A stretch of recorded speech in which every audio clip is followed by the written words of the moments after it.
Welcome back to +1 political science online video class. ഇന്നത്തെ ക്ലാസ്സിൽ നമ്മൾ ചർച്ച ചെയ്യാൻ പോകുന്നത് ചാപ്റ്റർ 13 ഈക്വാലിറ്റി, അധ്യായം 13 സമത്വം, ഈക്വാലിറ്റിയെക്കുറിച്ചാണ്. ഇതിൽ നമ്മൾ പ്രധാനമായിട്ടും ചർച്ച ചെയ്യാൻ പോകുന്നത് what is mind by equality, സമത്വം എന്നാൽ എന്താണ്, and explain the 3 dimensions of equality. സമത്വത്തിൻ്റെ വിവിധ തരം സമത്വങ്ങളെക്കുറിച്ചാണ് നമ്മൾ ഈ ഇന്നത്തെ ക്ലാസ്സിൽ ചർച്ച ചെയ്യാൻ പോകുന്നത്. ഓക്കെ, നമുക്ക് ക്ലാസ്സിലേക്ക് കിടക്കാം. Equality. What is mean by equality? Equality means all human beings have an equal worth regardless of their color, gender, race or nationality. അതായത് എന്താണ്? ജാതി, മതം, വർഗം, സമ്പത്ത്, ദേശം എന്നിവയുടെ പേരിൽ വിവേചനമുണ്ടാകാൻ പാടില്ല എന്നും എല്ലാ മനുഷ്യരും തുല്യരാണെന്നും എല്ലാവർക്കും തുല്യമായ ആദരവും പരിഗണനയും അവസരവും ലഭിക്കണമെന്നുള്ള ആശയമാണ് സമത്വം എന്നതുകൊണ്ട് ഉദ്ദേശിക്കുന്നത്. Human beings deserve equal consideration and respect because of their common humanity. All are entitled to the same rights and opportunity to develop their skills and talents. There are mainly 3 dimensions of equality: political, social and economic, which we need to address to make a just and equal society. Following are the 3 dimensions of equality. അപ്പോൾ നമുക്ക് നോക്കാം ഏതൊക്കെയാണ് സമത്വത്തിൻ്റെ വിവിധ മാനങ്ങൾ എന്തൊക്കെയാണ്. പ്രധാനമായിട്ടും 3 dimensions, 3 ഡയമെൻഷൻസുകളാണ് ഇതിനുള്ളത്. ഒന്ന് പൊളിറ്റിക്കൽ, രാഷ്ട്രീയ സമത്വം, ദെൻ സോഷ്യൽ, സാമൂഹ്യ സമത്വം, മൂന്നാമതായിട്ട് എക്കണോമിക് ഈക്വാലിറ്റി അല്ലെങ്കിൽ സാമ്പത്തിക സമത്വം. First one, political equality. Political equality means that all citizens have an equal voice in the government and equal access to all offices of the government. It involves right to vote, right to contest in elections, right to hold the public offices, right to criticize the government, etc. These rights are considered necessary to enable citizens to develop themselves and participate in the affair of the states. രാഷ്ട്രീയ സമത്വം എന്ന് പറഞ്ഞാൽ എന്താണ്? സ്വയം വികാസത്തിനും രാഷ്ട്രീയ കാര്യങ്ങളിൽ പങ്കെടുക്കുവാനും പൗരന്മാരെ പ്രാപ്തരാക്കുന്നതിന് അനിവാര്യമാണെന്നത് കരുതപ്പെടുന്നവയാണ് രാഷ്ട്രീയ അവകാശങ്ങൾ. രാഷ്ട്രത്തിലെ എല്ലാ അംഗങ്ങൾക്കും തുല്യമായ രാഷ്ട്രീയ അവകാശങ്ങൾ അനുവദിച്ച് നൽകേണ്ടതാണ്. വോട്ട് ചെയ്യാനുള്ള അവകാശം, ആവിഷ്കാര സ്വാതന്ത്ര്യം, തിരഞ്ഞെടുപ്പിൽ മത്സരിക്കുന്നതിനുള്ള അവകാശം, പൊതു പദവികൾ വഹിക്കുന്നതിനുള്ള അവകാശം എന്നിവയെല്ലാം ഇതിൽ ഉൾപ്പെടുന്നു. മറ്റൊന്ന്, രണ്ടാമത്തത് സാമൂഹ്യ സമത്വം അല്ലെങ്കിൽ social equality. Social equality means that all are enjoying equal status and equality of opportunity in society. There shall be no discrimination to any sections of society on the ground of religion, caste, gender, race, wealth, color and so on. Social equality concerned that inequalities are the creation of the society. So the states has a significant role to make policies to prevent discriminations and harassment towards the neglected and marginalized section in the society. The state should adopt protective discrimination to make social inequality. സാമൂഹ്യ സമത്വം എന്ന് പറഞ്ഞാൽ എന്താണ്? സമൂഹത്തിൽ എല്ലാവർക്കും തുല്യ പദവി ലഭിക്കുന്ന അവസ്ഥയാണ് സാമൂഹ്യ സമത്വം എന്ന് പറയുന്നത്. ജാതിയുടെയും മതത്തിൻ്റെയും വർഗത്തിൻ്റെയും നിറത്തിൻ്റെയും സ്വത്തിൻ്റെയും അടിസ്ഥാനത്തിൽ ആർക്കും പ്രത്യേക പരിഗണന ലഭിക്കുന്നില്ല. അവസര സമത്വമാണ് സാമൂഹ്യ സമത്വത്തിൻ്റെ ഏറ്റവും പ്രധാനപ്പെട്ട ഘടകമെന്നും പറയുന്നു. ആൻഡ് തേർഡ് വൺ, സാമ്പത്തിക സമത്വം, economic equality. Economic equality means all should enjoy the wealth of the states equally. Of course, absolute equality of wealth or income has probably never existed in a society. It is argued that economic resources should not be concentrated in a few hands. It should ensure a minimum standard of living to all and equal opportunity for all. It involves equal opportunity in education and employment, equal pay for equal work, abolition of poverty, etc. സാമ്പത്തിക സമത്വം എന്ന് പറഞ്ഞാൽ എന്താണ്? സാമ്പത്തിക സമത്വം എന്ന് പറഞ്ഞാൽ രാഷ്ട്രത്തിൻ്റെ സമ്പത്ത് എല്ലാവരും തുല്യമായി അനുഭവിക്കണമെന്നാണ് സാമ്പത്തിക സമത്വത്തിൻ്റെ അർത്ഥം. എന്നാൽ സമ്പത്തിൻ്റെ അഥവാ വരുമാനത്തിൻ്റെ സമ്പൂർണ്ണ സമത്വം ഒരു സമൂഹത്തിലും നിലനിൽക്കുന്നില്ല. ആയതിനാൽ സാമ്പത്തിക വിഭവങ്ങൾ ചുരുക്കം ചിലരിൽ കേന്ദ്രീകരിക്കപ്പെടരുത് എന്നതാണ് സാമ്പത്തിക സമത്വത്തിൻ്റെ ചുരുക്കം. ദാരിദ്ര്യ നിർമ്മാർജ്ജനം, തുല്യ ജോലിക്ക് തുല്യ വേതനം, വിശ്രമിക്കാനുള്ള അവകാശം, തൊഴിൽ ചെയ്യുന്നതിനുള്ള അവകാശം, അതുപോലെ തന്നെ അർഹമായ കൂലി കിട്ടാനുള്ള അവകാശം എന്നിവയെല്ലാം സാമ്പത്തിക സമത്വത്തിൽ ഉൾപ്പെടുന്നു. Then next one, what is socialism? അല്ലെങ്കിൽ അതിൻ്റെ ഇടയിലൊന്ന് പറയുന്നുണ്ട്, what was the slogan of French revolutionaries? എന്തായിരുന്നു ഫ്രഞ്ച് റവല്യൂഷണറീസിൻ്റെ ഒരു സ്ലോഗൺ അല്ലെങ്കിൽ ഫ്രഞ്ച് വിപ്ലവത്തിൻ്റെ ഒരു മുദ്രാവാക്യം എന്നത് എന്തായിരുന്നു?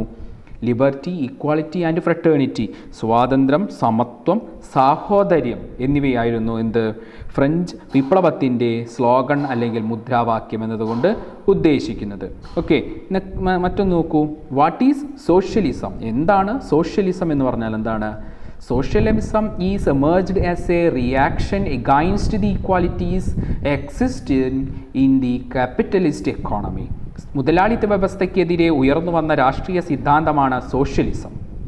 The main concern of socialism is to minimize existing equality and to distribute resources justly. നിലവിലുള്ള അസമത്വങ്ങളെ എങ്ങനെ കുറയ്ക്കാമെന്നും വിഭവങ്ങളെ എങ്ങനെ നീതിപൂർവമായി വിതരണം ചെയ്യാമെന്നുമുള്ളതാണ് സോഷ്യലിസത്തിൻ്റെ പ്രധാന ചിന്തകൾ. Although advocates of socialism are not entirely opposed to the market, they favor some kind of government regulation, planning and control over certain key areas such as education and health care. അതുകൊണ്ട് തന്നെ എന്താണ് സോഷ്യലിസത്തിൻ്റെ വക്താക്കൾ കമ്പോള വ്യവസ്ഥയ്ക്ക് പൂർണ്ണമായും എതിരല്ലെങ്കിലും വിദ്യാഭ്യാസം, ആരോഗ്യം തുടങ്ങിയ പ്രഥമ പരിഗണന അർഹിക്കുന്ന മേഖലകളിൽ ഗവൺമെൻറ്റിൻ്റെ ചില നിയന്ത്രണങ്ങളും ആസൂത്രണവും ആവശ്യമാണെന്നവർ വാദിക്കുന്നുണ്ട്. Next one, how can we promote equality? നമുക്ക് എങ്ങനെയാണ് സമത്വം വളർത്തിയെടുക്കാനുള്ള ഒരു മാർഗങ്ങൾ എന്തൊക്കെയാണ്? എക്സ്പ്ലെയിൻ. പരീക്ഷയ്ക്ക് ചോദിക്കുന്നൊരു ഭാഗമാണ്. ഓക്കെ, സമത്വം വളർത്തിയെടുക്കുന്നതിനുള്ള മാർഗങ്ങൾ എന്തൊക്കെയാണ്? There are two way to promote the equality. ഒന്ന്, ഒഫീഷ്യൽ എസ്റ്റാബ്ലിഷ്മെൻറ്റ് ഓഫ് ഇക്വാലിറ്റിയാണ്. ഔപചാരിക സമത്വം സ്ഥാപിക്കലാണ് ഒന്ന്. അതിൽ പറയുന്നത് എന്താണ്? Inequalities can be abolished by law. Most modern constitutions have formally accepted the principles of equality. The Constitution of India prohibits discrimination on grounds of religion, race, caste, sex or place of birth. It also abolishes the practices of untouchability. ഒന്നെന്ന് പറയുന്നത് ഔപചാരിക സമത്വം സ്ഥാപിക്കലാണ്. അത് പറഞ്ഞാൽ എന്താണ്? ഔദ്യോഗികമായി അഥവാ നിയമം മൂലം എല്ലാ അസമത്വങ്ങളും ഇല്ലാതാക്കുക എന്നതാണ് ഇതിനർത്ഥം. ഒട്ടുമിക്ക ആധുനിക ജനാധിപത്യ രാഷ്ട്രങ്ങളും സമത്വം എന്ന തത്വം ഔപചാരികമായി അംഗീകരിക്കുകയും ജാതി, വർഗ, മത, ലിംഗ പരിഗണനകളില്ലാതെ എല്ലാ പൗരന്മാർക്കും തുല്യ പരിഗണന നൽകുകയും ചെയ്യുന്നുണ്ട്. And the next one, B1 എന്താണ്? Equality through differential treatment. വ്യത്യസ്ത പരിഗണനകളിലൂടെയുള്ള സമത്വമാണ്. എങ്ങനെയാണ് നോക്കൂ. Formal equality or equality before law is necessary but not sufficient to realize the principles of equality. Sometimes it is necessary to treat people differently in order to ensure that they can enjoy equal rights. Certain differences between people may have to be taken into account for this purpose. Some countries have used policies of affirmative actions to enhance equality of opportunity. In our country, we have relied on the policy of reservations.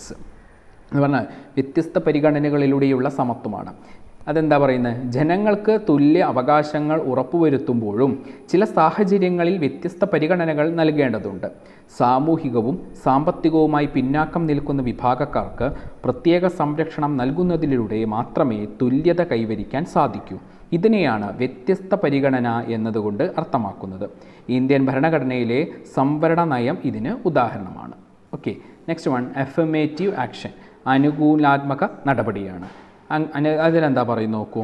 Inequalities are sometimes deeply rooted in our social system. Affirmative actions means positive measures take to increase the representations of disadvantaged section in the areas in which they are underrepresented. Most policies of affirmative actions are aimed to correct the cumulative effect of past inequalities.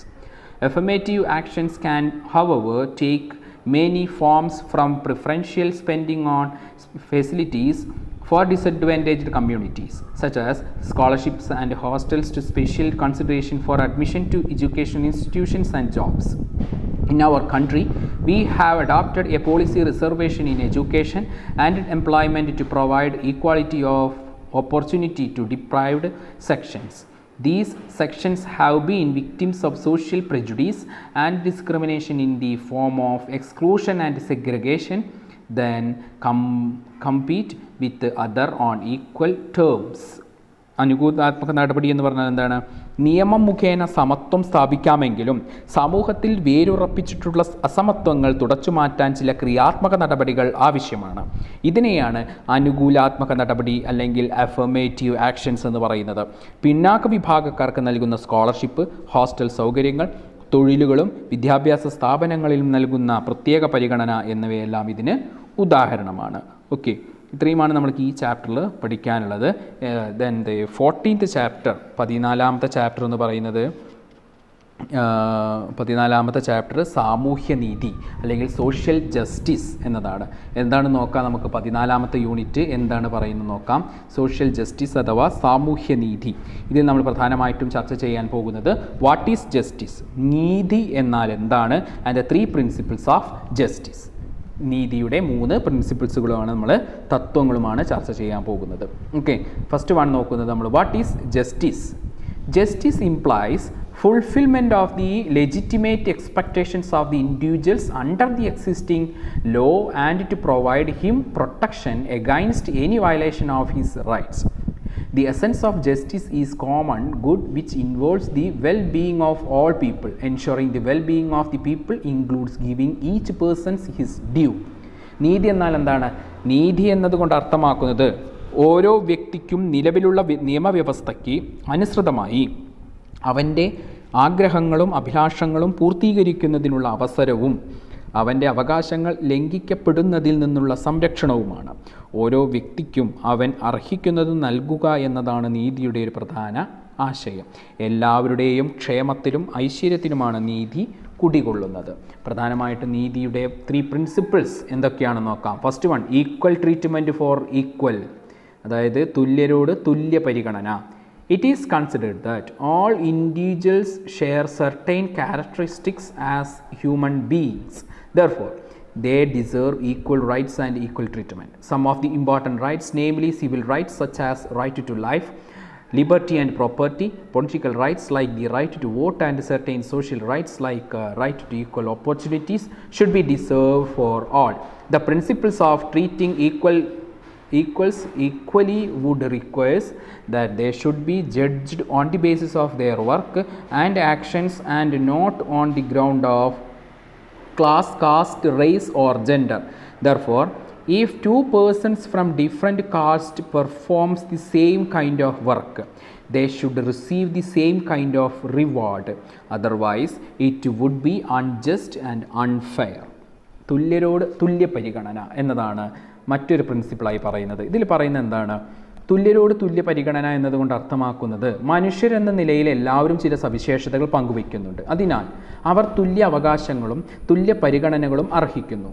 ആയതിനാൽ പൗരാവകാശങ്ങൾ, രാഷ്ട്രീയ അവകാശങ്ങൾ, അവസര സമത്വം, സാമൂഹിക അവകാശങ്ങൾ എന്നിവയെല്ലാം എല്ലാവർക്കും തുല്യമായി അനുവദിക്കണം. എന്നാൽ തുല്യ അവകാശങ്ങളെ കൂടാതെ തുല്യരോട് തുല്യ പരിഗണന എന്നുകൊണ്ട് അർത്ഥമാക്കുന്നത് ജനങ്ങൾ വിലയിരുത്തേണ്ടത് അവരുടെ തൊഴിലിനെയും പ്രവർത്തികളെയും അടിസ്ഥാനത്തിലായിരിക്കണമെന്നും ജാതി, മത, വർഗ, ലിംഗവ്യത്യാസങ്ങളുടെ പേരിലായിരിക്കരുതുമെന്നാണ്. അതായത് ഒരേ ജോലി ചെയ്യുന്ന 2 പേർക്ക് ജാതി, മത, വർഗ, ലിംഗവ്യത്യാസങ്ങൾ പരിഗണിക്കാതെ ഒരേ പ്രതിഫലം നൽകണം. ദെൻ ബി, പ്രൊപ്പോർഷനേറ്റ് ജസ്റ്റിസ് ആണ്. ആനുപാതിക നീതിയാണ്. Equal treatment would not be fair in all situations. It is unfair if we reward workers equally when different jobs require different skills and efforts without considering risk involved.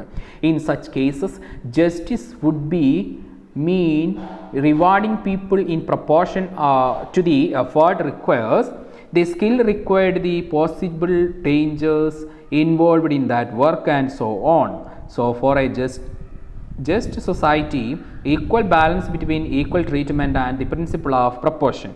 ആനുപാതിക നീതി എന്ന് പറഞ്ഞാൽ എന്താണ്? എല്ലാവർക്കും തുല്യ പരിഗണന എന്നത് എല്ലാ സാഹചര്യങ്ങളിലും പ്രായോഗികമാക്കാൻ സാധിക്കില്ല. തുല്യ ജോലിക്ക് തുല്യ പ്രതിഫലം എന്നതുപോലെ വ്യത്യസ്ത ജോലികൾക്ക് വ്യത്യസ്ത പ്രതിഫലം നൽകുന്നതാണ് ന്യായവും നീതിയുക്തവും. ഓരോരുത്തർക്കും അവരവരുടെ പ്രയത്നത്തിൻ്റെ അളവും മേന്മയും അടിസ്ഥാനപ്പെടുത്തി അതിന് ആനുപാതികമായ പ്രതിഫലം നൽകണം. സമൂഹം നീതിനിഷ്ഠമാണെങ്കിൽ തുല്യ പരിഗണന എന്ന തത്വവും ആനുപാതിക നീതി എന്ന തത്വവും തമ്മിൽ സന്തുലിതാവസ്ഥ നിലനിർത്തേണ്ടത് അത്യാവശ്യമാണെന്നും പറയുന്നു. And third principle, recognition of special needs, പ്രത്യേക ആവശ്യങ്ങൾ അംഗീകരിക്കലാണ്. എന്താ? Another important principles of justice is the recognition of special needs of the people while distributing rewards. In certain cases, equal treatment and proportionate justice may not enough to ensure justice in the society. Physical disability, social backwardness, age, lack of access to good education or health care, etc.